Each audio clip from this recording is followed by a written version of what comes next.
नमस्कार, आप देख रहे हैं आई वॉच इंडिया और मैं हूं आपके साथ ज्योतिका। आइए रुक करते हैं खबर की ओर। महाराष्ट्र विधानसभा चुनाव के नतीजों पर शिवसेना सांसद प्रियंका चतुर्वेदी ने कहा, अगर भाजपा में देवेंद्र फडणवीस को मुख्यमंत्री बनाने का निर्णय हो चुका है तो उन्हें रोक कौन रहा है।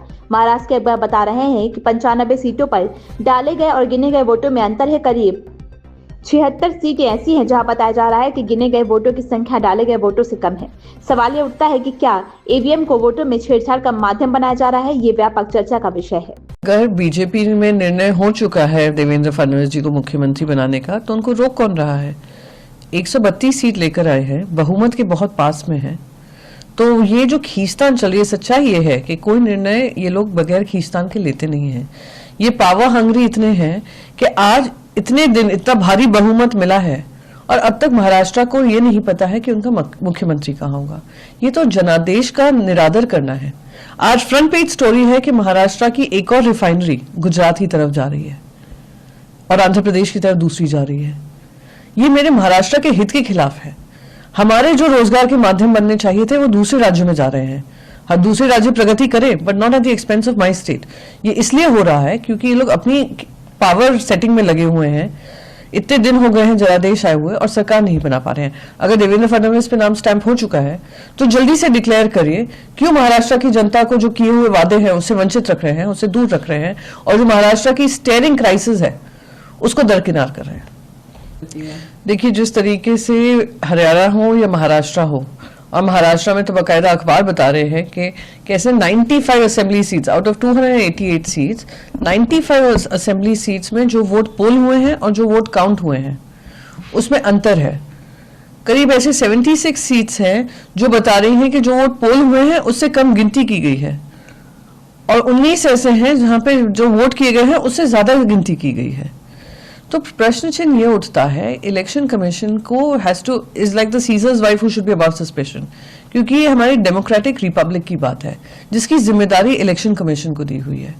तो सवाल ये है कि क्या ईवीएम को एक मीडियम बनाया जा रहा है to tamper with number of votes polled and counted and to declare winner.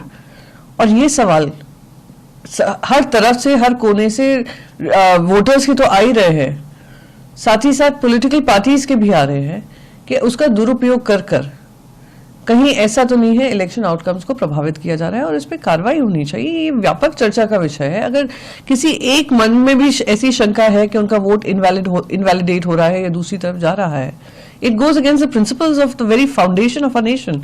तो इस पर चर्चा होनी चाहिए और व्यापक चर्चा होनी चाहिए। और इलेक्शन कमीशन का ये आदत सी बन गई है कि डिसमिस कर देते हैं rather than engaging and addressing this issue.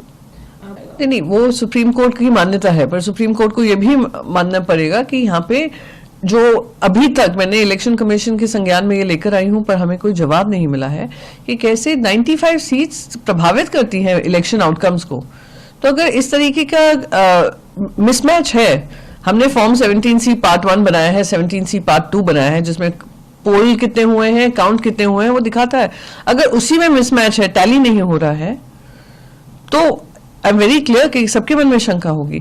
तो सुप्रीम कोर्ट ईवीएम पे चर्चा हो, ईवीएम पे हर तरीके से चर्चा हो, पर इलेक्शन कमीशन आकर उस पर एंगेज करे। And I am repeating the same argument कि Caesar's wife should be about suspicion, क्योंकि ये हमारे देश के प्रजातंत्र को लेकर आउटकम होते हैं, तो उस पर चर्चा होनी चाहिए।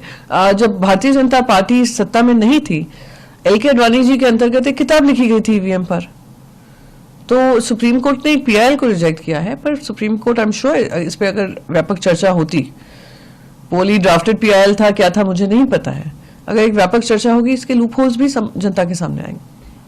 इस खबर में बस इतना ही। बने रहिए आई वॉच इंडिया के साथ।